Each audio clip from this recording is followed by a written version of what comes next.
100 நாள் வேலையில் முழு சம்பளம் மகிழ்ச்சியில் மக்கள். நண்பர்களே, நம்ம போடக்கூடிய வீடியோக்கள் உங்களுக்கு பிடிச்சிருக்கு அப்படின்னா இந்த வீடியோக்கு ஒரு லைக் பண்ணிட்டு அப்புறம் நம்ம சேனலை சப்ஸ்கிரைப் பண்ணிக்கங்க.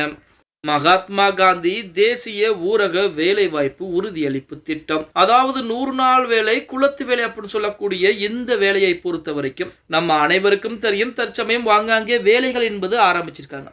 அதுவும் தமிழகம் முழுவதுமே அனைத்து இடங்களிலுமே வேலைகள் ஆரம்பிச்சுட்டாங்களா அப்படின்னு பார்த்தா கிடையாது. ஒரு சில இடங்கள்ல வேலைகள் ஆரம்பிச்சிருக்காங்க, ஒரு சில இடங்கள்ல வேலைகள் இல்லாமலும் இருக்கிறாங்க. கடந்த முறை பார்த்தீங்கன்னா 319 ரூபாய் சம்பளம் என்பது தற்போது ஒரு 17 ரூபாய் அதிகப்படுத்தி 336 ரூபாய் சம்பளம் என்பது இந்த 100 நாள் வேலைக்கு நிர்ணயம் பண்ணி வச்சிருக்காங்க மத்திய அரசு.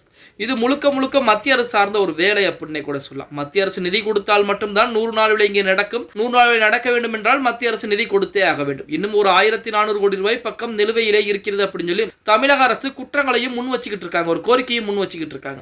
இப்படிப்பட்ட ஒரு சூழ்நிலை இன்று முதல் 100 நாள் வேலை நிறைய இடங்களில் நிறைய கிராமங்களிலே ஆரம்பித்திருப்பதாக செய்திகள் கூட ஒரு புறத்திலே வெளியாகி கொண்டிருக்கிறது. ஆனால் மக்களுடைய கோரிக்கை என்னவாக இருக்கிறது அப்படின்னு பார்த்தோம்னா, ஒரு நாளைக்கு 336 ரூபாய் சம்பளம் என்பது நிர்ணயம் பண்ணியிருக்கீங்க. அந்த 336 ரூபாயில எங்களுக்கு எப்படி 300 ரூபாய் பக்கம் தான் கிடைக்கும் போது 36 ரூபாய் எங்கே போகிறது அப்படின்னு தெரியல.